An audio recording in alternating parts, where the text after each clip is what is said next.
Hello everybody, thank you so much for joining us today. My name is Dr. Tom Alves, I'm the Head of Development at AHURI, and I'm very delighted to welcome you to this next instalment in our AHURI Research Webinar series. Firstly, I'd just like to acknowledge that I am hosting this webinar from the lands of the Wurundjeri people of the Kulin Nation. I acknowledge the traditional custodians of the various lands also on which you all work today, and the Aboriginal and Torres Strait Islander people who are attending this webinar. I pay my respects to elders past and present and celebrate the diversity of Aboriginal peoples and their ongoing cultures and connections to the lands and waters throughout Australia. AHURI is pleased to be continuing our webinar series in 2021 after we established it last year in response to the COVID-19 crisis. We are very pleased to say that our webinar program will continue even as our public events program also resumes. And speaking of our public events program, I'm very delighted to announce today and to let you know that we are holding our first public event since February last year in May, and this will be in Melbourne, but it will also be an online event as well for those who are unable to attend in Melbourne and who wish to attend virtually. This event, Uncharted Urban Futures, will examine Australia's population dynamics as a result of the COVID-19 crisis. It'll look at the delivery of critical social infrastructure to support our changing cities and the particular urban transport challenges that have been emerging from the pandemic. We do very much hope that those of you who are in Melbourne or able to get to Melbourne may choose to join us at this event on the 20th of May. And I hope that everyone else is able to consider joining us online. Registration, including prices and the program outline and more information is available at the AHURI website and at the specific link on the screen now. Okay. To today's webinar, and before I introduce the topic and the speakers, I just want to provide you with some housekeeping and a few instructions on the software that we're using today. This webinar is being recorded, so if you do want to return to it at some point in the future or to forward the recording to a colleague, it will be available on AHURI's website as soon as possible following the live presentation and in the coming days. For those of you attending the webinar today, at the end of the webinar, you will receive a survey, and we really do welcome your feedback, which helps us to continue to refine and improve future webinars and ensure that we're presenting information that is useful and suitable for you. In terms of participating in today's webinar, here are some instructions.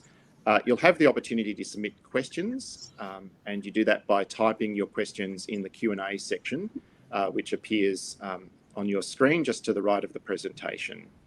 Please, you can submit your questions at any time during the presentation, and we'll be looking through these and collating them, and we will seek to ask as many of them as we can during the Q&A segment of the webinar that follows the presentations today. So please start sending in your questions as soon as you can. Now, on to today's topic and presenters. Well, I'm delighted to welcome you to this webinar, The Role of Local Government in Australian Cities, and our keynote presenter is Professor Andrew Butt from RMIT University. Andrew is the lead author of the AHURI report, Local Government Coordination, Metropolitan Governance in 21st Century Australia. And this report examines the role of local government engagement and coordination in the modern Australian metropolitan governance system. The report, along with a policy evidence summary and a standalone executive summary, are now available at the AHURI website, and you can also find them directly through the webinar presentation today in the handouts section, which appears at the right-hand side of your screen. Andrew Butt is a lecturer with over 20 years of practical experience in planning. His research includes investigations of the processes and the practice of planning in non-metropolitan settings. Andrew is presently developing a collaborative project developing scenario modelling for future population and land use change, its impacts and policy options in central Victoria. We also today welcome Liz de Chastel. Liz will be a respondent and she'll speak following the main research presentation today.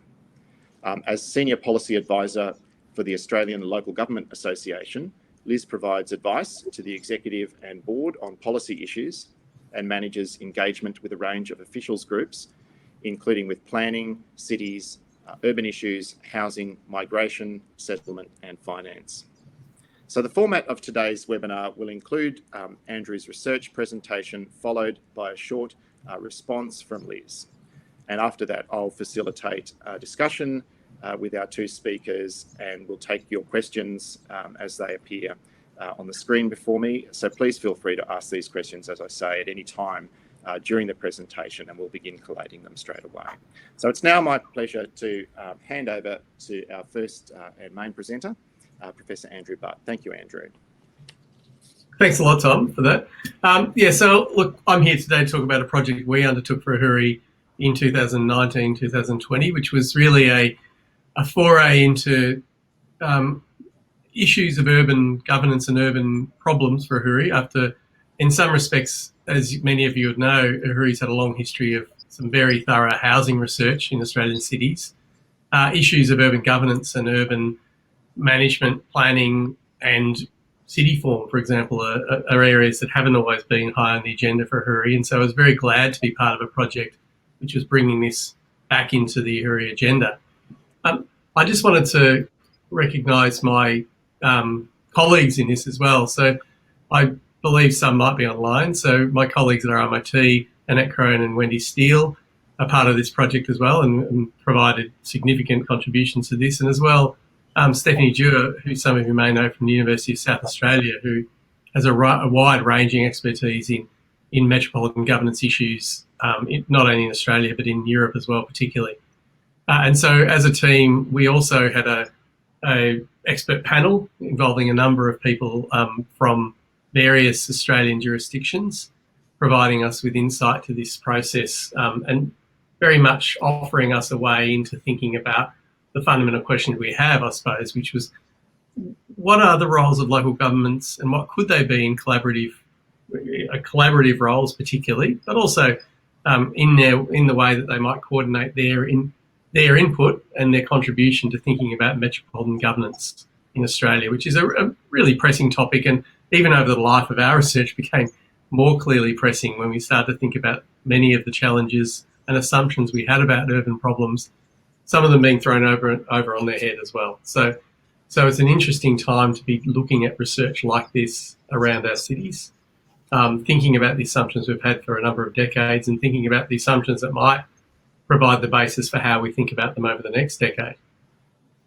Our research in this instance was very much a review of existing practices and processes and in thinking about ways that we could understand them, categorise them, work through them and consider what it might mean for the sorts of contributions that local governments have in this role. So it's very proudly local government focused, but of course it sits in a much wider agenda, which is how do we manage Australia's cities? How are they governed and who sort of is ever in charge anyway? Which is clearly a dilemma for us, and we live it every day if you live in Australian cities or even if you don't. We had, as I said, mentioned an expert panel on this. We're looking at models of governing the metropolis. We're looking at international examples. And I'm encouraging you to, of course, read the report, so I won't tell you everything in it. And we're looking at those features that really rationalise and differentiate why local government might have a role and why particularly Australian local governments might have that role.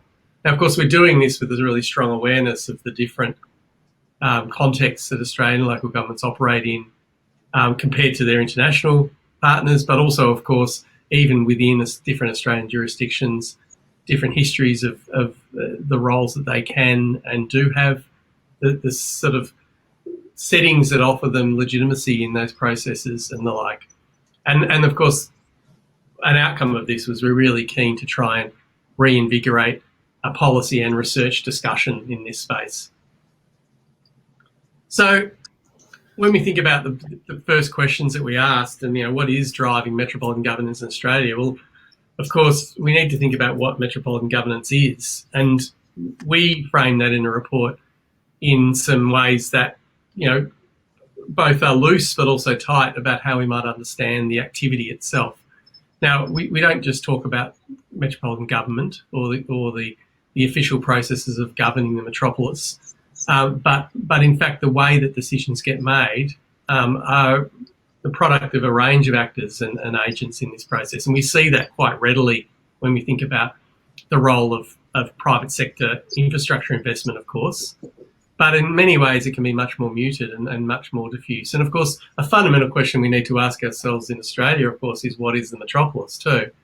My own interest has always been about thinking through the sort of functional economic regions that exist in Australia, the blurred boundaries between who's in and out.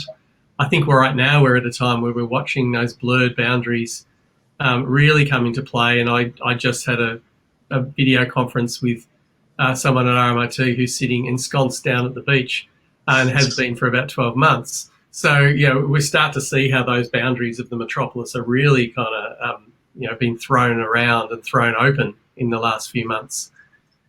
We were interested in the roles of state governments. I mean, obviously, to talk about Australian local governments is to talk about Australian state governments and their vision for local government, their capacity to control, rein in, set forward paths, pass blame, whatever else it might be that they do for various local governments in Australia. And so, of course, to talk about the Australian metropolis is to talk about the product of the various state governments, particularly the larger metropolitan regions. And in our research, we did focus on Adelaide, Perth, Melbourne, South East Queensland and Sydney deliberately, notwithstanding the fact there's other regions that are in the process of forming metropolitan-like patterns and behaviours. I think we need to recognise that those cities which have the sort of capacity to see themselves as metropolitan regions are the product of states, or at least from a governance perspective, the products of states that are very territorial about that ability to control those areas and to promote those areas as their city into the world, if you like. And so we're very keen to sort of try and, in the research, to try and see what that means for the local governments that inhabit them or have their own functions and roles in them, or what sort of space they had to try and influence these things. And of course, we were interested as well in the engagement from private sector, civil society, and what we've seen is an emerging role from the Commonwealth once again. So this is a Commonwealth role in cities which has disappeared for the good best part of 40 years and re-emerged again in the last few years. Obvious things like city deals we'll talk about later. But the interplay between state governments that have a sort of very regulatory and systems control versus the increasing engagement of private sector, particularly in Australia's cities, and of course long-standing traditions of civil society, other sorts of organisations, and individuals inhabiting the city. I mean, as an urban scholar, I'm always interested in the actual practices people go about doing. And right now, we're seeing people, doing the wrong thing by staying home when they're meant to go to work and all that kind of stuff. So these are the roles of individuals who are actually playing out patterns of behaviour in the city, which lead to issues of how we think about planning for futures in cities. We're interested in what's changed, and in our report we talk about that sort of change. There's some continuity and change in a long-standing agenda for efficiency and reform in local government, and many of the people in the audience will be well aware of that, coming from the sector. And I've worked in the sector as well, but not for a long time. The never-ending drive for efficiency, which generally means a drive for sort of uniformity, a degree of sort of fiscal control, questions about democracy and legitimacy for local government, versus that sort of other agenda of local government being a sort of a line management delivery of state government in Australia. There's long-standing concerns about those things. And of course, there's long-standing traditions of thinking through how to make Australia's metropolitan regions better governed. We can see them going back into the 19th century. This is not a new concern or a new discussion in that regard. But what makes it different and crucial right now, I think, is the fact that we're on the tail end of a couple of decades of really high growth in most Australian metropolitan regions. We're at the tail end of a longer period of economic restructure, even in those places that haven't experienced really high growth, which has reset the agenda for what it is that makes a city. What's the crucial infrastructure that makes a city? It's not Thomas Playford building an industrial estate in Elizabeth. It's something else, and so therefore the questions are asked about what state governments should and can do. And the other side to this is what we are going to see over the next decade. And even when we started this research, that wasn't a question that we were quite ready to ask ourselves in the way that it's become apparent now. I wanted to just post a couple of examples because I like pictures, but this is WestConnex, the entrance for WestConnex at St Peters in Sydney, people know it. I mean, this is city shaping infrastructure. What role does local government have in playing out the sort of consequences, not only the planning of, but the consequences of city shaping infrastructure like this? Whose agenda is being followed once we start to look at the development of these projects? Likewise, this is Badgerys Creek. I'm presuming it's not underwater at the moment, but the idea that we've got, again, Commonwealth and state governments in the city shaping infrastructure project, when we start to think about what the consequences are locally and what role a local government might actually have to try and set an agenda, or at least to set a responding agenda to this sort of project work. This is just a little section of the Westgate Tunnel in Melbourne and Footscray Road. This was an interesting example of a private sector led, but basically Transurban went to the government and said, "We'll build your road. Would you like it?" What does it do for place? I mean, it's fundamentally changing a couple of communities right now, but it's also reshaping the way that transport's likely to move around Melbourne in Melbourne's west. The roles of local government have been, in their discussion has been scant in this, as far as I can see, and even the roles of communities being able to talk about this has been scant. It's largely been led by an agenda of Transurban's future tolling agenda, in their post-CityLink tolling agenda. But of course, the classic example, and this is around, sort of eastern Perth, just a large section of new development. There's a railway, freeway, new urban expansion. We've got a lot of urban expansion going on in many parts of Australian cities that are being led by state government agendas, being led by national agendas on immigration, state government agendas on housing provision and housing affordability, and local government as responder. Local government regulating this to some extent, but regulating it with a degree of determined outcome that leaves them very exposed to how they might think about creating livable communities, in the face of just an onslaught of expansion. And we're seeing it in many Australian cities, and this is just one example. The infrastructure deficits, the need for provision of affordability, the need for the creation of community life, and the need to respond to an agenda of population growth and housing demand, leaves local governments exposed very often, and leaves them as a sort of if you like, almost a price taker in that agenda, rather than being able to set goals or set that agenda. So that's the kind of environment that we looked at this project within. And of course, just to sort of get to some of our findings, and I would, of course, encourage you to read the report, but many of the issues are around the consequences of a reform and a review agenda that's been running a long time. And the critical issues that we're finding about local government collaboration is that collaboration is being led by the roles and expectations of state governments in most instances. Those roles and the expectations of them driving particular models of efficiency, particular models of fiscal responsibility. And of course, we see in many examples, particular models of reorganisation and reordering, which are sort of forcing the creation of new institutional forms of local government. On the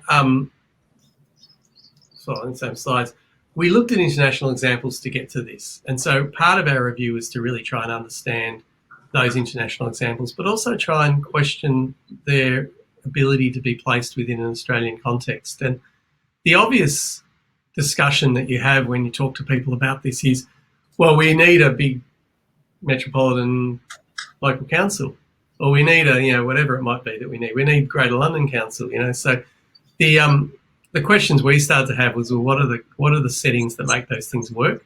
How do they work? And so starting that, looking at that literature as it exists, and the summary of this is, of course, that in most instances, there's fairly informal soft coordination roles for local government, and this is an OECD report of OECD member regions. So most local governments around the world sort of follow a model in the OECD, sort of developed world, following a model where there is sort of forms of voluntary cooperation, a bit like in Australian cities, where there's a bit of networking and a bit of institutional arrangements that allow things in certain circumstances. The idea of there being sort of intermunicipal authorities with sort of very strong kind of connected roles, whether it's for specific roles or broadly, or big sort of supranational authorities like the kind of Greater London region and the mayor of Greater London, are much rarer. And there's a few examples where there's sort of designated specific status given to regions, so that's obviously many of them elevated to the roles that might be the equivalent of states for particular purposes. So we can see examples of that, and we talk about them often in this sort of literature around places like the Auckland amalgamations of a decade ago, which sort of brought together a unitary Auckland council, or examples like Greater London from now over 20 years ago, creating a sort of an umbrella mayoralty and executive with member local governments within a bigger grouping, with particular roles around transport and infrastructure. Famous examples like Metro Vancouver or in the Stuttgart region, where you see these voluntary associations, but there's a degree of legitimacy given to them. They're listened to. And Metro Vancouver, obviously famously around transport issues, which is a collection of local governments that meet and agree and have an agenda, and the provincial government appears to listen to them about most issues, particularly around the provision of infrastructure and the priorities and strategic priorities for that.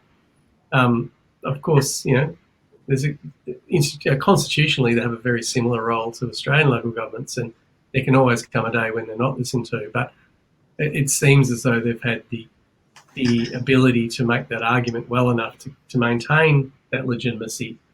And so there's lessons, I think, for us to think through answers which aren't just about institutional change or constitutional change, but rather about forms of networking and coordination that can actually shift the argument or shift the argument about the problem and solutions in the public mind and in a political context to an expectation that there's that local governments are listened to, or that their collaboration within their tier of government, but also to other tiers of government, can actually make a difference to that.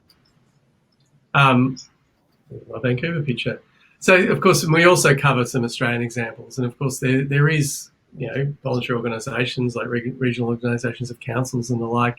They exist for certain purposes, but the largest sort of body of reform work, if you like, or collaborative work that has occurred in Australia in recent years has been driven from above, whether it's things like amalgamations, the sort of forced collaboration that we've seen in various cities, but not all. We've seen the reverse happen in places like Perth in recent years, or whether they're sort of structured and regionally focused institutional forms. And so examples, and I'll put in categories like that, obviously, things like the Greater Sydney Commission, which despite its sort of earlier roles, seems to have had some reduction in the sort of role and autonomy that it was envisaged to have originally.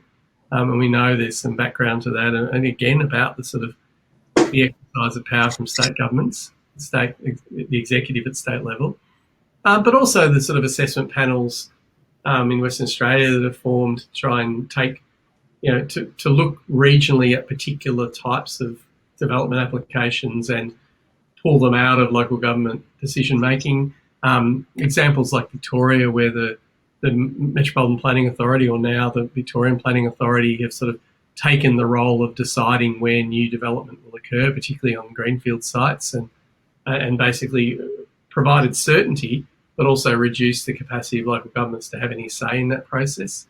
They're a much more common exercise. Now, they have a collaborative expectation of local government, but arguably they have minimised the autonomy or legitimacy of local government in that collaborative exercise. And of course, we also have the example of things like city deals, which again, when we look at our review of those, there's an original sort of expectation of them being a strongly collaborative exercise to effectively bypass a tier of government in funding and the like. But we know that in many respects, it appears to have become a mechanism by which, funding is distributed in and out of federal government rather than a strategic exercise in city shaping. Wait to be seen. I think the north and west of Melbourne example and the Geelong region example appear on paper to be interesting in Victoria, and two I'm familiar with, but once you start to look at the actual exercise of particular projects, it starts to become a little bit more apparent that it's project delivery, delivering some shovel-ready projects in a timely way. So I had to be cynical about that. And of course, we looked also at things like sort of cities taking on connections with international networks. So the hundreds in cities model that did exist and the like are examples where particular issues like sustainability and UN Sustainable Development Goals in the UN Cities program are membership-based examples that put cities into connection with other places. But of course, in local governments in Australia, that typically means small fragmented local governments, perhaps with the exception of South East Queensland. So their authority within that process is a bit more limited.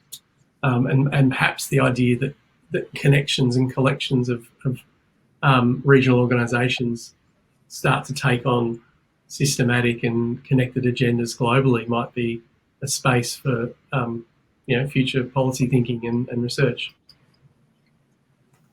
So when we get to the end of our paper, and I'll get to the end of my presentation too, hopefully, the priorities and principles we sort of sought to establish here, and this is in a part of an agenda for going forward and thinking about this, was that we the key issues relate to the mandate given and taken by the states. I mean, that's not news to anyone listening here, but I suppose it's about how we think through what it is that we need to look at. Why is it that the states feel confident to position themselves in that way, and why they continue to feel confident to do that? What's the politics behind that? And we found that most of our kind of the issues that we established aren't necessarily about structural models. And I'll leave it for any of my colleagues who are online to maybe make a comment about this too, if there's questions. But they're not structural models, but they're really about the boundary work of what local government is and isn't about, and the context of how they're able to do that and be seen to do those things. And this is the great dilemma, I think, for Australian local governments that's emerged really for the last sort of 20 to 30 years, which is about how they can sort of target themselves to be effective actors and in what sort of realm, beyond just being criticised for things that they're not doing, but rather establish themselves as what they can do without just being kind of dismissed as unnecessary time-wasting work, which is the tension that plays out whenever local governments step forward and beyond the role that they're seen to be assigned to have. That question about sort of the mandate being sought to have this role, and this is where we were thinking that that mandate, it has to be quite specific. There's a sense that we play this role in city shaping, and this is the limits of what we do. And obviously things like COVID has revealed that quite often that's about protecting the quality and livability of places that people inhabit every day. So some of those city shaping issues aren't about local governments sort of suggesting they've got a role to decide things about large-scale infrastructure, but rather recognising that the consequences play out in places. And that's something that I feel local governments have the role to do, and state governments often diminish and dismiss when they're looking at many of the particularly large infrastructure projects or large-scale urban growth projects. We asked some questions and thought through some of the issues of meaningful autonomy and authority. What does it actually mean to have authority and autonomy in decision making, and over what sort of issues? And when we're looking at trends towards the uniformity of things like planning regulatory controls and planning systems and the like, then that's one example where it becomes quite tricky to try and maintain autonomy and authority in a decision-making system which is sort of being given to you rather than decided upon at the local level. And of course, there's great drives towards fiscal constraint in local government. And so maintaining a degree of fiscal independence is increasingly difficult. But the sense that there's money to be spent on certain things by local governments, and obviously things like city deals start to offer that opportunity for local governments to sort of be a player in some critical infrastructure decision making, are really important. The political accountability question is one that's sort of a bit open, because we know that local governments appear politically accountable for things that they don't always have a lot of discretion about. But so that shift in political accountability is an important question that's, in some part, probably needs to expose state governments to some of the political consequences of decisions that they impose upon local government. But that's not necessarily how things are understood in communities, I suppose. And that's a challenge for all of us who are interested in the role of, local roles and local communities and local democracy. So the directions for us, I suppose, just to finish, Tom, where we feel there's sort of some specific examples as they're working that need some deeper analysis, and some of them are really state by state and very contextualised. We've got some dilemmas in Australia where it's very difficult, and looking at our own analysis across those different metropolitan regions, it's very difficult sometimes to see how that autonomy works when local governments have very different roles. They've got different experiences and pathways towards broader trends of things like efficiency and reform, if you like, but many of them have very different historical responsibilities as well, or different reasons why they've got to where they are in terms of institutional form and, I suppose in some respects, the maintenance or loss of democratic traditions. We're interested in the informal roles, the soft influence of local government, and including within smaller scale place-based projects within bigger city-shaping consequences. So their ability to actually demonstrate difference in the delivery of greenfields housing products, or the difference in delivering place-based solutions for infrastructure projects that lead to land use change. And I think that's a big resource issue for a lot of local governments, but that's a point at which I think the sense of their worth in communities emerges from that. And of course, part of that's about reasserting a democratic role for local government. Certainly the Australian literature on local government would be generally of the view that there's a democratic deficit has emerged in local government because despite the fact that we have elections and discussions, a lot of the roles of elected officials have been stripped back, and a lot of the sort of community confidence in elected local governments and indifference within local governments has been stripped back as well. So we hardly see people crying out in the streets for democratic local government as much as we probably should, and we know there's a lot of reasons for that. But of course, the other question that I've sort of got is, coming from this, are we going to see a decade of slower growth? Are we going to see a decade where Australia's cities aren't under the constant pressure that they've been under to simply deliver unquestioningly, there is no alternative yet but to deliver this infrastructure and this housing, for example? If we're in a period where that's not the case, then maybe there's a point at which local governments can assert the need to actually create different solutions in different places, to actually create better solutions rather than just more, and to really respond to the quality rather than the quantity of infrastructure outcomes.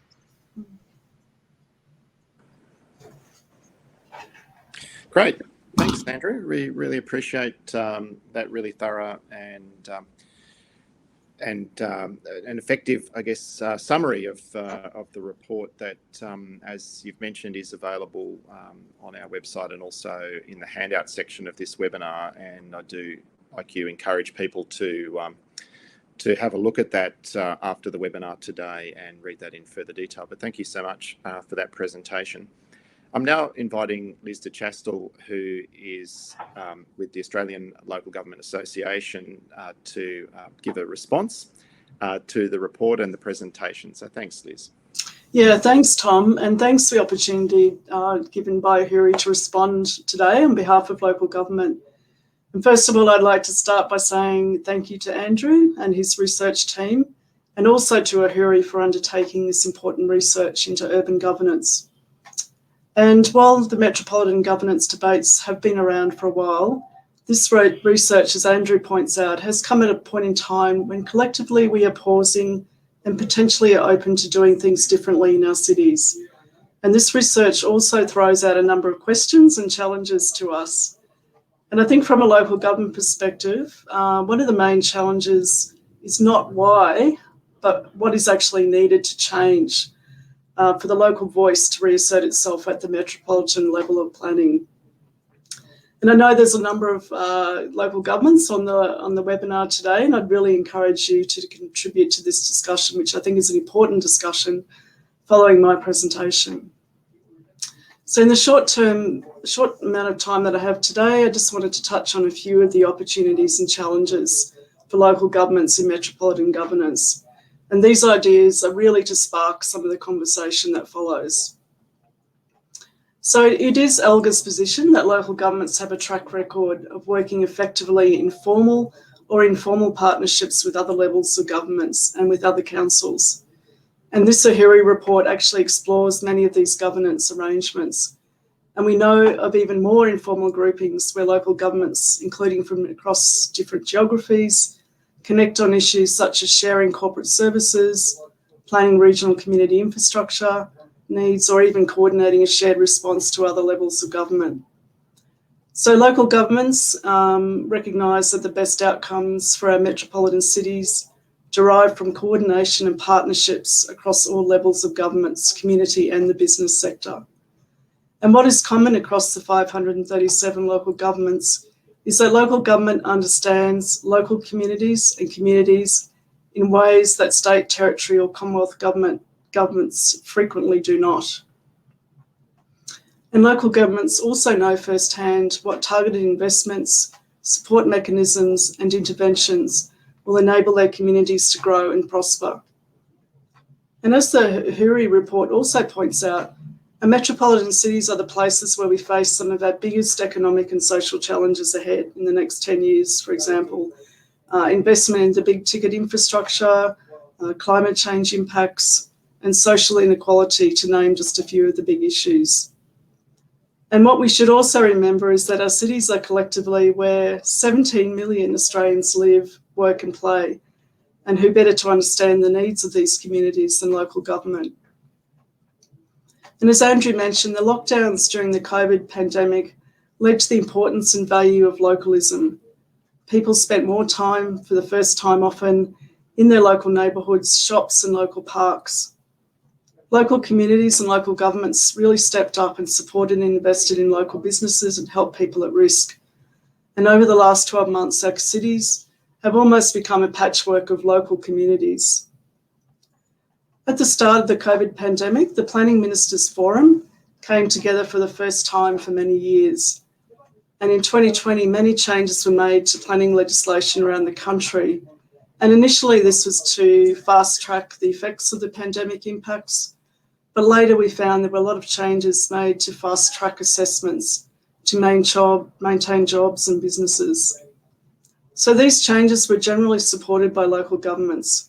However, it is fair to say that some of these new streamlined assessment pathways have resulted in reduced input and decision-making from local communities.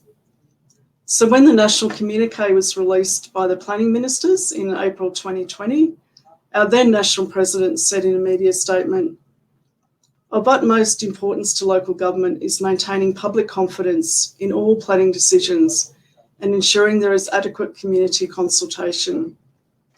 We also want to ensure that new development in our cities and regions conforms with agreed local planning strategies, and that assessment processes continue to engage with local councils and their communities to the greatest extent possible under the circumstances.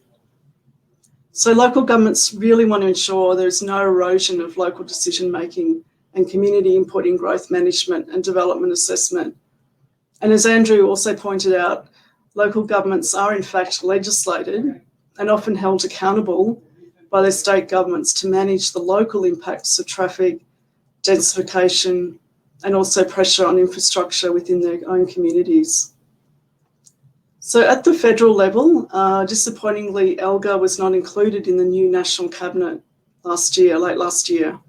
And then this is a decision that our board is actively committed to reversing, and not least because all our governments need to be really working closely together to support job growth and enable economic recovery. So the resilience of local communities depends in a large part on the financial sustainability of their local governments to provide a mix of services and infrastructure appropriate to their local circumstances. And over the last 12 to 18 months, it's fair to say that many councils have at times struggled to support their communities and workforce. And sadly, we're seeing the last few days the impacts of flooding on communities and infrastructure, particularly in our eastern states. And some councils we know have had multiple natural disasters to deal with recently. But many councils are also facing declining revenue streams, including from state government imposed rate capping. Also recently, the need to provide relief from rates and other fees and charges, and increasing demand for local services, including those that support and promote wellbeing and employment. So just in closing, and Andrew also mentioned this fact, that for many years prior to the pandemic, local governments and cities were dealing with unprecedented levels of growth, leading to pressures on services and infrastructure. And this was particularly seen in our outer metropolitan areas, where greenfield development generally dominates. And local governments collaborate in this area through another informal grouping, the National Growth Areas Alliance. But the closed international borders have now resulted in unprecedented low growth rates. So perhaps this is a good time for all parties to take stock of our metropolitan governance structures with a view to rebalancing the local voices. So I will leave it there, but I look forward to the discussion, particularly from my local government colleagues, that ensures following this. Thank you. Great. Thanks very much, Liz. Appreciate those thoughts as well. And well, now we're going to move into a time of discussion with our two speakers. And once again, I encourage you to contribute your questions. We've already got a number of questions there that I'll start to address to our speakers. And yeah, just looking forward to a really robust discussion. You've taken me back, both of you, 15 plus years to when I was doing my own PhD research, which was looking at local government and how the urban consolidation debates were being played out at that level and what the implications of that were for different levels of metropolitan governance. So it's a very interesting topic to me. But there's a couple of questions that are kind of around that type of issue, and particularly around how those sort of bigger sort of metropolitan management, if you like, processes, these bigger questions around housing supply, the type of housing being supplied, where the public housing is going, for example, how these issues are dealt with, I guess, at that sort of metropolitan regional scale, when local, what role there is for local government on those particular issues. And people are asking questions here around, for example, with public housing, perhaps seen as something that people don't want in their backyard. What is that metropolitan governance response from both the state and from local government that can deal with some of those issues where much needed public housing in particular might be cause for planning. You know, I mean, we've seen that. Policy. We've seen that in Melbourne at the moment, haven't we? We're looking at an agenda where social housing models are looking to bypass traditional planning controls. Yeah, and we know there's examples of why that happens, and we know. I suppose it also goes to some of those density debates that you mentioned, Tom. I mean, we can, in planning terms, I remember those back into the 1990s and the like. And I remember once working with a group of local government, with local councils, in fact, actually a job I had many years ago, which was we took them on tours of good quality urban development. That was actually, we went out on Saturday, we went and looked at good examples. I said, these are why they're good. We had an urban designer with us and like, this is what makes them good. So fear not the good examples. It's just because you're getting bad examples shown to you and you possibly could say no to them. So it was actually, this was in the sort of mid-1990s. It was actually an exercise in trying to demonstrate why the impulse to say no to urban density in that case, and the pushback from governments to say, well, you're not allowed to say no, was creating that sort of tension that I think in part was resolved by the fact that we actually said, well, here's what they look like when they're done well. Why don't you say yes to the ones that are done well? And then you've kind of got yourself out of that trap. I know that sounds simplistic, but I remember doing this on a little minibus on a Saturday with a group of others. The social housing problem, if you like, the social housing problem we have, which is not enough, and the social housing problem we have, which is people don't want it, is a long-standing one. I think what we can probably point to is some good and better examples of what that looks like, what mixed housing forms look like, mixed tenures look like, what affordable housing and social housing targets might look like in practice. We know that there's, genuine response from local governments and local council laws about community backlash to that. Of course, that's the case. So it probably filters beyond just elected officials and the like, and it goes to actually communities trying to understand what the actual outcomes of those things might be. The problem is we're working on the back of 50, 60 and 70 years of really poor examples. So, it becomes difficult, just as it does when we think about urbanisation. I'm very interested in that sort of urban growth in sort of peri-urban towns, what it does to the character of place. And, we know that there's reason to be fearful because the examples are poor.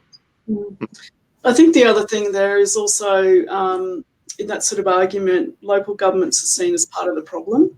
Because I think in very, very many communities, and there's a lot of examples, local governments add value to affordable housing outcomes. They know what works in their own communities. They know which locations are good for social or public housing, and a lot of them are very active in this space. So I think sidelining them sort of indicates this sort of notion that they're not interested in this area and they can't add value to the whole debate. So I think that's a real misnomer. And we know that particularly in the cities, that local governments do a lot in their own communities around homelessness, trying to facilitate development that includes low-cost housing. They work a lot with their own community sector, with other levels of government. So I think that's part of the misnomer, that local governments don't add value. They don't, they can't sort of engage in this debate when in fact that's not correct. There's another question here that sort of continues that line of discussion, which is, I guess, talking about, the complexity of some of these issues, housing growth and affordability of housing, for example, and how, given the complexity of these issues, where even separate government departments or struggle with the complexity of that. How is that? How are local governments best or placed to be able to collaborate across local government boundaries on these issues? What are the I guess the forums and do they allow for the kind of complexity of the discussion that's required? Do you want to go first, Andrew? I was just going to say, We So- do see. You go, Liz. Go on. I was going to say that, so this is about local governments collaborating. Is that the question? Yeah, that's right. Dealing with these sort of regional or metropolitan scale Yeah. issues, like housing growth, Yeah. like affordable housing supply, and I guess how the complexity of that of those particular debates is able to be dealt with. Do we have the right institutions or the right sort of forums to allow for that level of nuance and complexity in those conversations and those areas to be adequately cooperated upon? Yeah, I mean, I think there's quite a lot of examples where, particularly I think in Melbourne, where councils have come together to look at housing strategies across boundaries, and that works very well. In our experience, it's actually not so much the local governments that are the problem, it's potentially other levels of government that really don't understand what local governments do. And I think Andrew sort of alluded to that, and also what their mandate is with their local communities. We find in Canberra, working with the federal government, there's often a real lack of understanding about local governments and what they do, particularly we have worked with them in the housing area as well. So I think there's an obligation on all parties around the table to really understand each other's views and each other's roles and responsibilities across, whether it's a regional boundary, metropolitan boundary, or what particular issues being talked about. But certainly local governments have got to, they cooperate, collaborate across boundaries a lot. We've even seen in the bushfire emergency recently, council staff from other states were coming in to help other councils rebuild and, get infrastructure back in place. So there's a long history of collaboration. I think it's probably getting some of the other levels of government understanding that as well is important. I think I agree, Liz. And I think added to that, I think most of the research that we look at in particularly urban greenfields development, which is probably a hot topic in that regard, but urban infill a bit too. But a lack of coordination even within state governments. I mean, there's a lot of planning activity and planning work that state governments do. We all know that. There's a lot of agencies of state government seem not to have at all a place-based approach to what they do. The provision of infrastructure that doesn't seem to kind of, both in terms of its time and the early provision of things like public transport, for example, or schools, or even just where they are. This sort of sense that there's not a kind of logic and rationale often to how agencies like, departments of justice or departments of health or the like think through the sort of spatiality of their provision. It's a really disappointing, after long traditions in Australian city making, place making that really had a sense of geography to them, we're in an era where now the timing and the spatiality of that provision is often just absent, and that's a problem I think we've got to come to terms with. We've had a long history in most Australian cities of say schools provision, just making all sorts of assumptions about car-based transport and the like, and it's just getting to the point at which that can't go on. We need to think about places that people inhabit once again. I guess continuing from that, there's a question here around state governments making metropolitan plans as they do, with varying degrees of local government input. But the question is around, this next question is around, I guess, that difference between the planning and then the implementation of some of those plans as well. And I mean, certainly in Victoria, in the current plan, the advent of the Melbourne Planning Authority, the Metropolitan Planning Authority, rather now the Victorian Planning Authority, was conceived as part of the solution to that issue.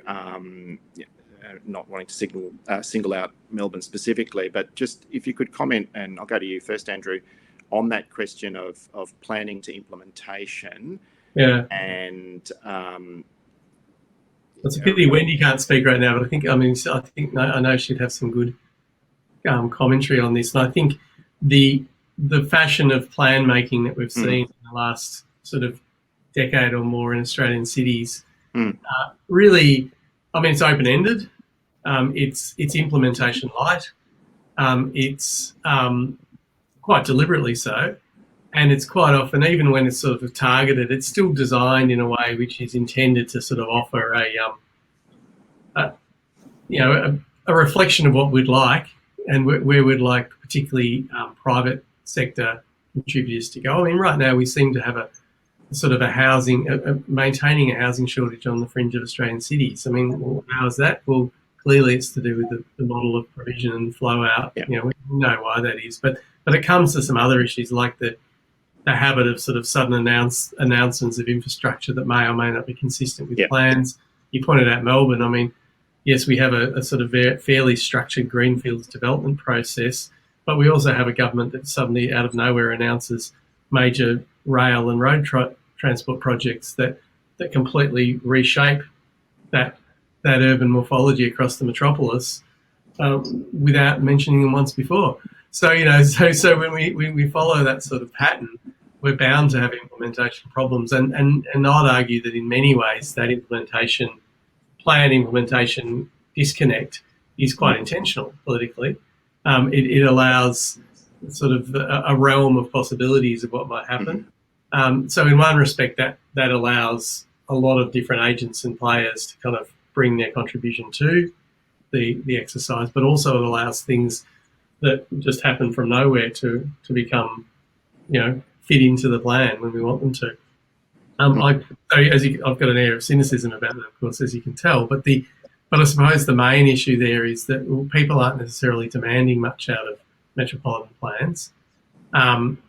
The metropolitan plans we've seen haven't necessarily engendered a great deal of community outrage or community interest. Recent examples of New South Wales planning reforms, I think, have to some extent, but that's probably because of the deep cynicism people have about New South Wales planning over a long period, about the political motivations of that, rather than a sudden interest in town planning as an issue.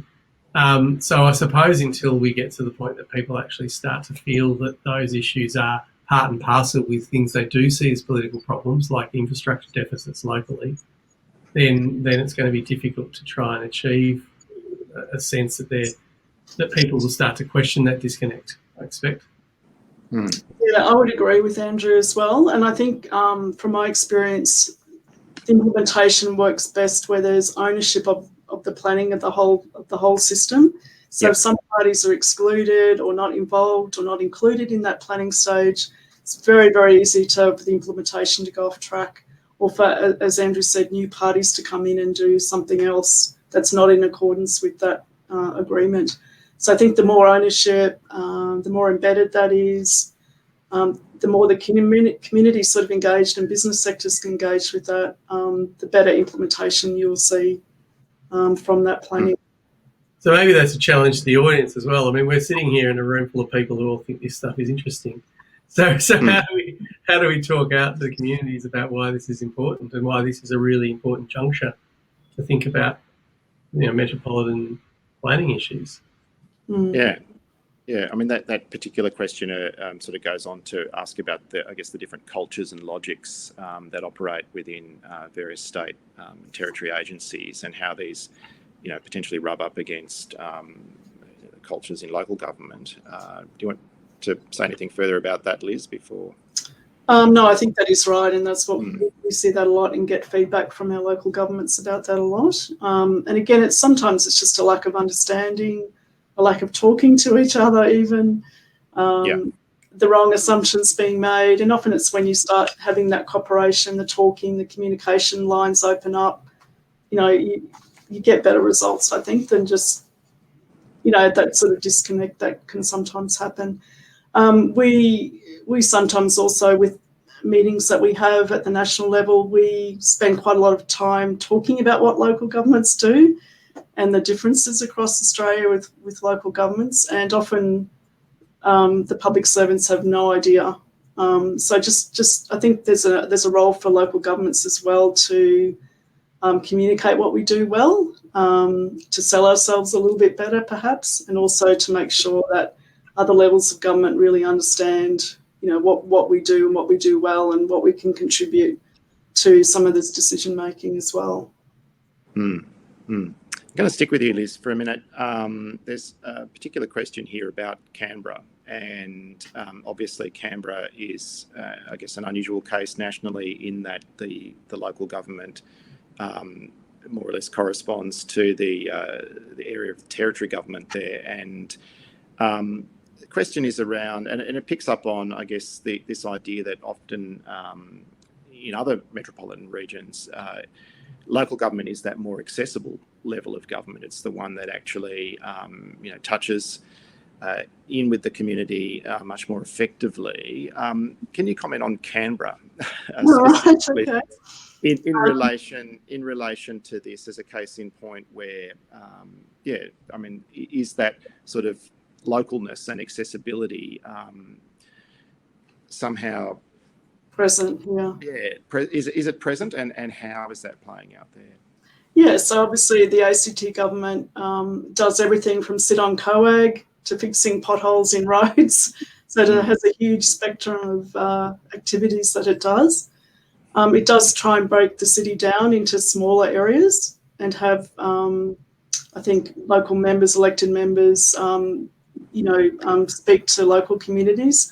There are also these informal, what they're called community councils, which are citizen-driven, that operate around our town centres, and they have regular engagement with the ACT government on issues.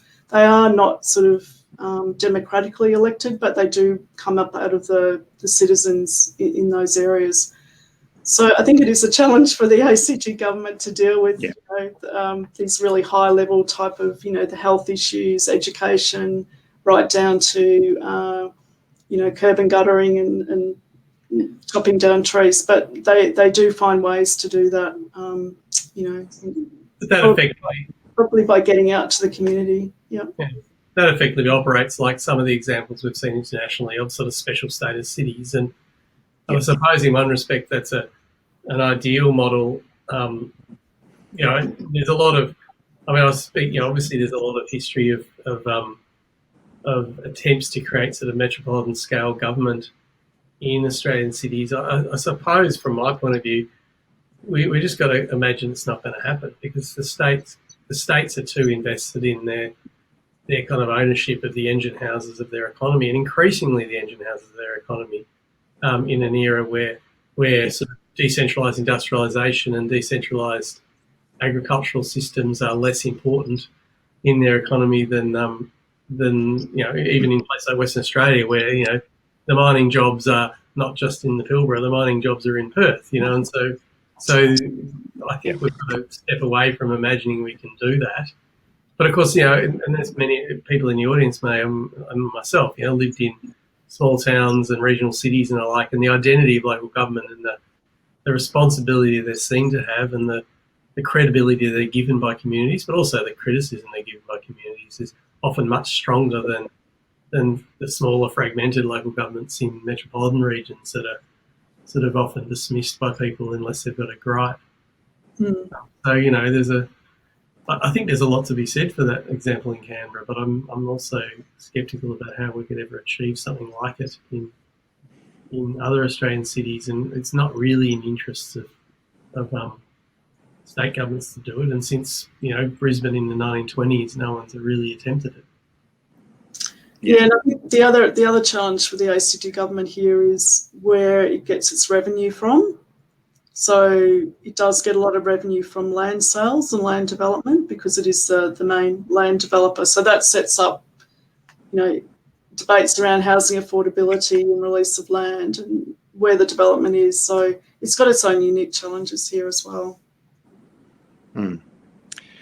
The National Growth Areas Alliance has contributed to the discussion here, and I guess just resonating with your point, Andrew, about how the state and federal government decisions around major infrastructure investment and so forth clearly have such an enormous impact on those newly developing places, with the role of local government being, I guess, effectively marginalised in a lot of that, and really just having to deal with what has resulted. So to pick up another question in relation to that, I mean that. I think it was probably in Bob Hawke's day the last time there was any attempt to kind of bolster the position within the constitution of local government. Is there what are your views around I guess the future there, and is there a potentially more potent role for local government and a more sort of formally supported position for local government to play in these major planning and development processes? Well, definitely our board would say yes, and it advocates quite strongly on that position. So that would be a given for our particular board, and even the fact that we weren't included in the National Cabinet last year has really set off a whole string of advocacy efforts on behalf of our board and other councils to change that. We have now got endorsement from the Leader of the Opposition to include Elgar on the National Cabinet should there be a change in government. So that is something our board's very, very active in and very strong about. Do you have anything to say on that, Andrew? I was just trying to remember the other day how I voted in that 88 one. Clearly, well, there's one in 1974, one in 98. We're probably due another one, but I expect we seem to be having trouble with some more high-profile referendum in Australia presently. I don't disagree with you, Liz, but I'm wondering pragmatically about how that would become. What happened in 2006? There was some kind of national recognition of local government. So there was a push to have another referendum around local governments. It was put on hold at the time. So I don't know all the details, but it didn't progress actually to the referendum. Yeah. There was also at the time, I think, also to get Indigenous recognition into the Constitution. So there was a little bit of, which is a more ready-made. More ready-made argument, even though it's well. And we've got that other one about a recent interview with disgruntled royals and what that means for Australian referendum as well. So there's a lot of things on the agenda that are big-scale constitutional problems that I'm wondering. I just would wonder about the politics of trying to bring that up again. And we certainly it does come up a lot in our National General Assemblies as an issue to be taken up, but at this stage we're not pursuing that because we recognise there's probably other agendas going on that would take that. But it doesn't, just because we're not that's not successful. I think it doesn't mean that you still can't progress other areas. So definitely, our board's very, very keen to get on the National Cabinet, just to get that recognition. Also to be seen to, as I said earlier, that local governments can add value to a lot of these decisions that are being made, particularly around economic recovery, job creation, wellbeing, even the COVID vaccination rollout. So that's a very strong issue for our board at the moment. Well, what we do have, obviously, is these, like the Greater Sydney Commission and these other groups that you spoke of in your presentation, Andrew. You're being asked here to elaborate a bit on what are the limitations, I suppose, around those types of organisations, and why do they struggle to promote and support the role, a stronger role for local government in those sort of bigger political decisions that you've mentioned. Yeah, I know. I suppose the Greater Sydney Commission and as you mentioned, the Melbourne Planning Authority, Metropolitan Planning Authority, Victorian Planning Authority. Excuse me. Well, I mean, they're both inventions which are largely a product of state government intentions to create a kind of uniformity to local government decision making. We've obviously seen the Greater Sydney Commission's had a rough ride over its so far brief period of existence in terms of its original remit, and its actual practices seem a lot more limited. Obviously there's two sides to this in some of the products we've seen. One is bringing in local governments into discussion and potentially decision making, or bringing them into accept the fact that they'll eventually be the line delivery agencies of decisions being made, which seems to be how it normally works. And we have sort of coalitions of local governments. There's a question here I noticed about sort of across Melbourne with different divides, things like growth areas councils who are sort of willing to be part of those debates, largely in the knowledge that they're going to have to deliver them anyway at some point, and probably wanting to have a role to do that. And I think that's perfectly legitimate. The Greater Sydney Commission example is one where I suspect it makes a lot of sense and it looks good as an idea, but at some point it comes up against an agenda of of state government to do things like have a timely release of affordable housing, meet obligations to actually deliver infrastructure and deliver housing as consequence of the infrastructure they delivered. Tellingly, in Victoria, for example, we have an Integrated Transport Act but no Integrated Transport Plan after a decade, and therefore governments are doing things on the one hand that are creating the problem that they're trying to solve, and they're passing on to local governments those solutions. So institutions like the Greater Sydney Commission, in many respects, are given a mandate to sort of make decisions which are really only often within one sector, for example, housing delivery, eventually, when the problems are generated by much greater powers, if you like. And up until last year, one of those great powers was, of course, high levels of immigration. So we are kind of in a phase where there's a kicking down the road and kicking down years of government for decision-making responsibilities. Things like those commissions, I think, have often been imagined as something other than simply a mechanism by which we'll get all the people who are going to have to do the work in the room and tell them what they'll do, which is what they've ended up being largely. Liz, there's a couple of questions here that refer to not-for-profits and charities and other such groups, and the potential for partnership and cooperation and other forms of collaboration between those types of organisations and local government. Can you talk a little bit about that, particularly, I guess, the role of not-for-profits in addressing a number of social housing type issues, and then also around, I guess, how that flows through to your advocacy in relation to the National Cabinet as well. Yeah, there's some very good examples around the country of local governments doing partnerships with not-for-profits, particularly in the housing space, and I can provide some of those later if needed. So local governments do often have a lot of networks and collaboration with groups that operate in their own area.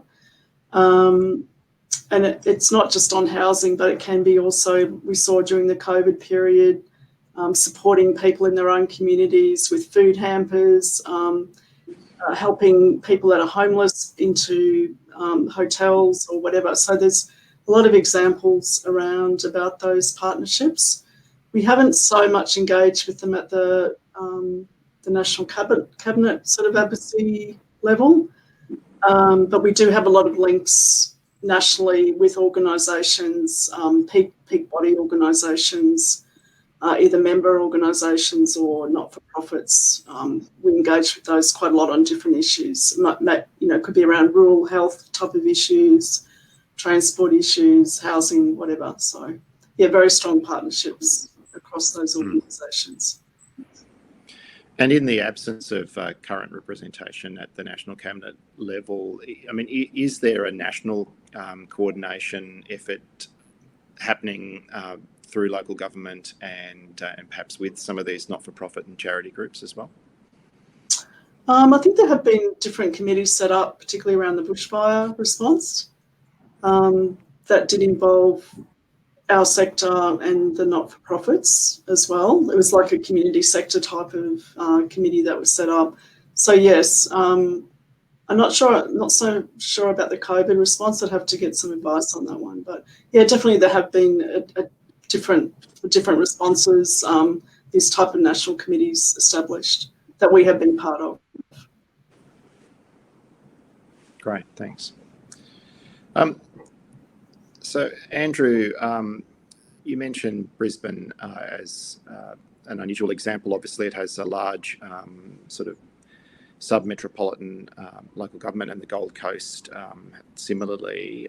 Can you comment a little bit further and perhaps in some more sort of practical detail about some of the different experience and operation of those larger local councils and what they are able to achieve or not achieve relative to, I guess, the more typical metropolitan council? Yeah, so I'm not a South East Queensland expert, but Professor Paul Burton, for example, from Griffith, was on our expert committee, and I know in speaking to Paul over many years that he's very interested in the way that local governments like Gold Coast are in a position to try and advocate for quite, game-changing infrastructure at times. Their sort of role in they're obviously a heavily boosterism-driven council. They're at times been strongly aligned with state government, and other times sort of fiercely outside of them. They're quite politicised local governments in South East Queensland as well, in party political terms, I mean. Mm-hmm. And so projects like, Gold Coast Light Rail or advocacy for things like, the Commonwealth Games or whatever it might be, are often very centred on the roles and expectations of local government. At least there's a recognition that they're a player in those processes. And I think that's, anyone listening from South East Queensland would know that at least their role in those things is beyond symbolic. And they're seen to have a role in making strategic decisions and advocating for them. And I think scale and a degree of fiscal autonomy is probably the biggest part of that.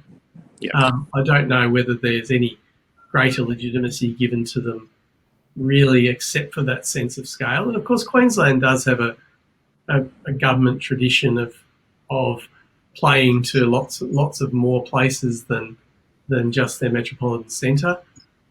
We know that. I mean, you can watch that in Victoria. Having worked in local government in regional Victoria, I know that state government's engagement with and discussions with, say, particularly regional city local governments can be quite different to how they'll behave and talk to metropolitan local governments about things like planning actions, which I'm familiar with. So that scale and legitimacy is there because of it. But I think it also exists often in some of the regional city local governments that I've been involved with working with, Launceston, Bendigo, places of that nature and scale. So they're, even though they're not the size of the Gold Coast, they're viewed differently, I suspect, by state governments. And Queensland, I suspect, has a longer tradition of viewing its South East Queensland local governments in those terms.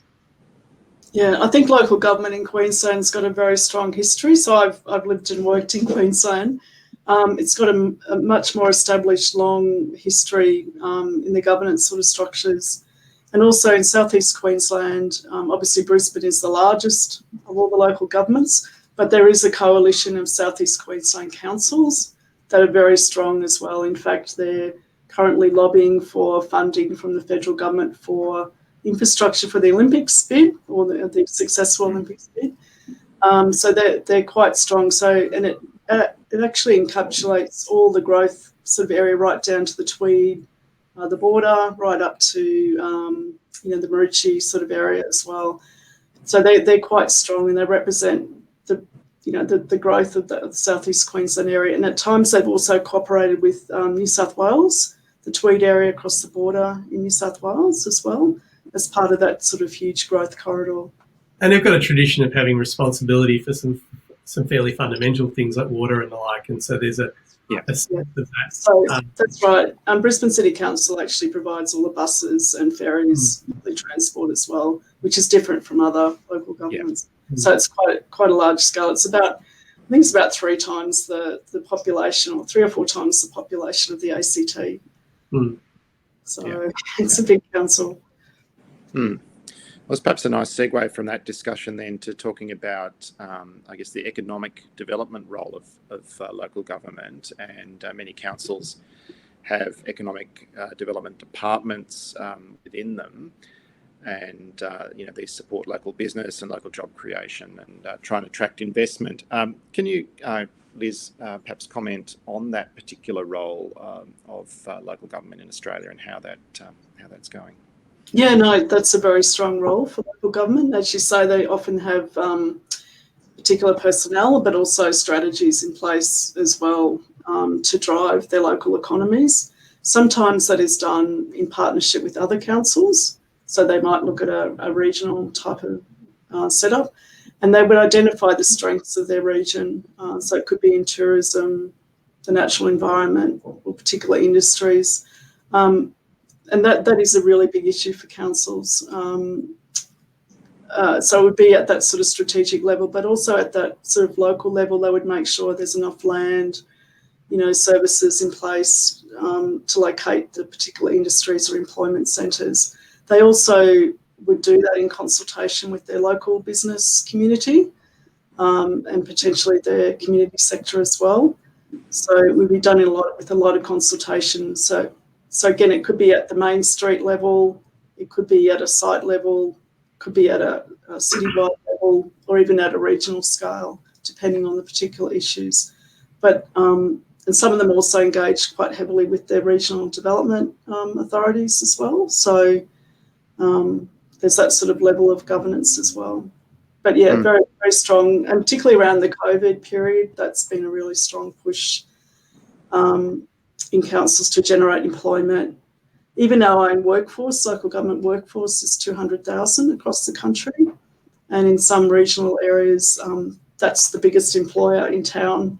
So they're also cognizant of using, in their procurement, using local suppliers, local contractors, but also keeping their own staff going as well.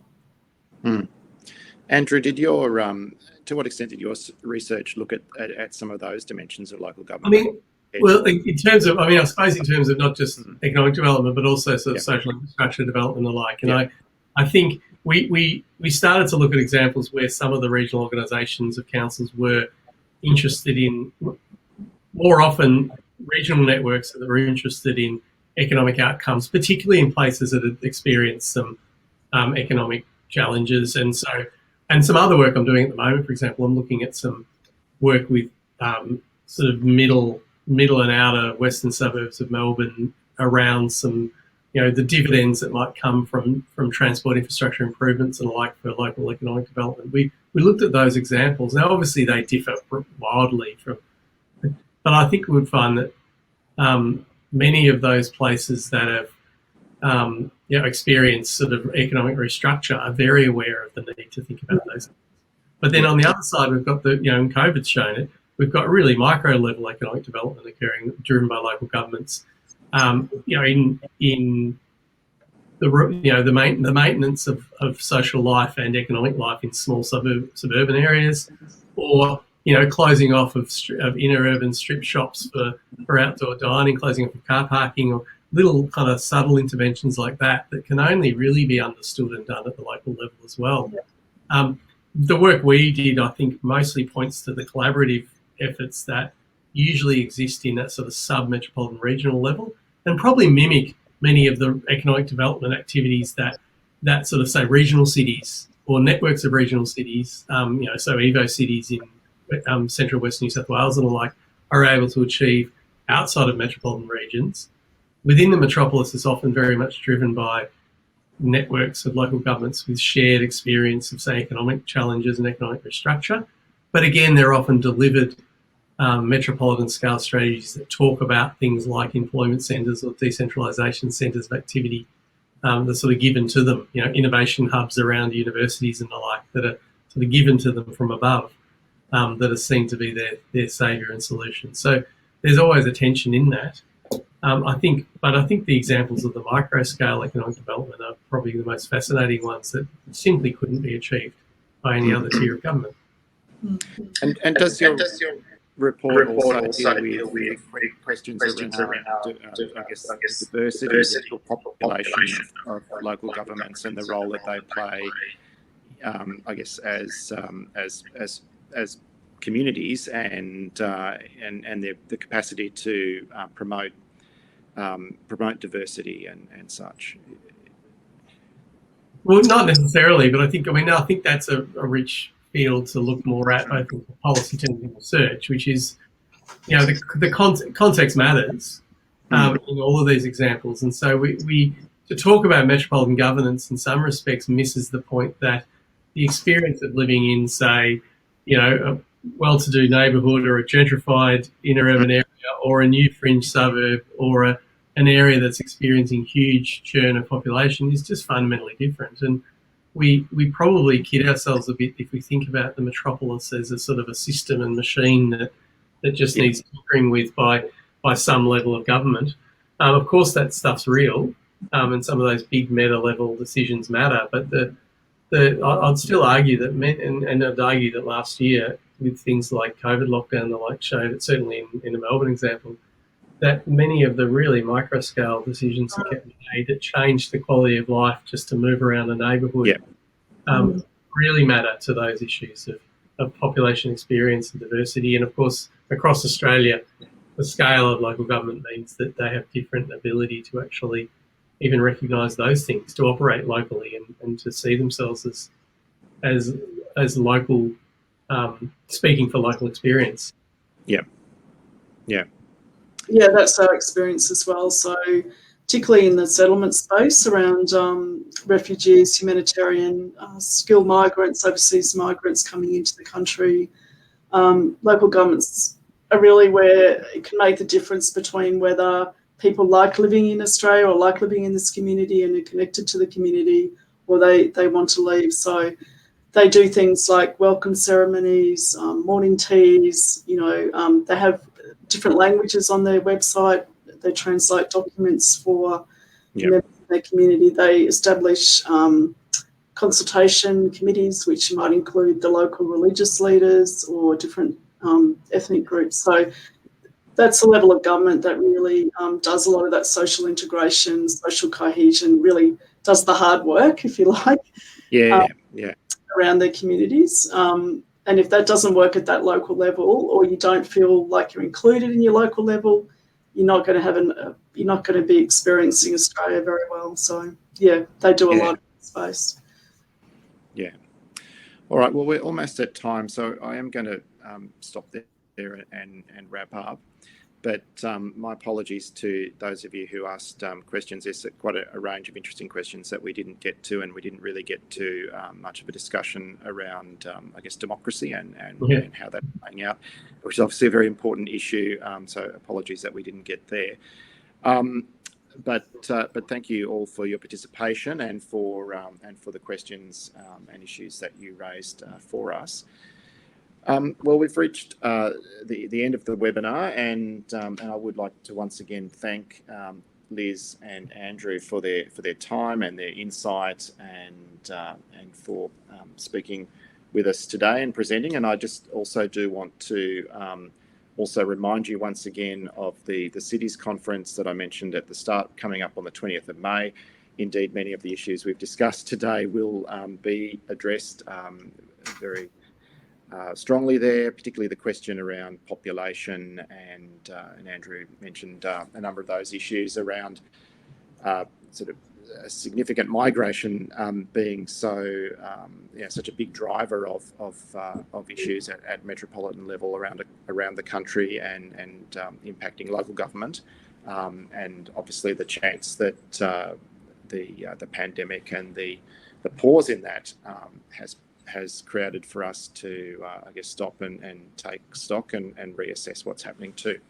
So do put that in your diary. I encourage you to go to the website, and registrations for that conference are now open as well.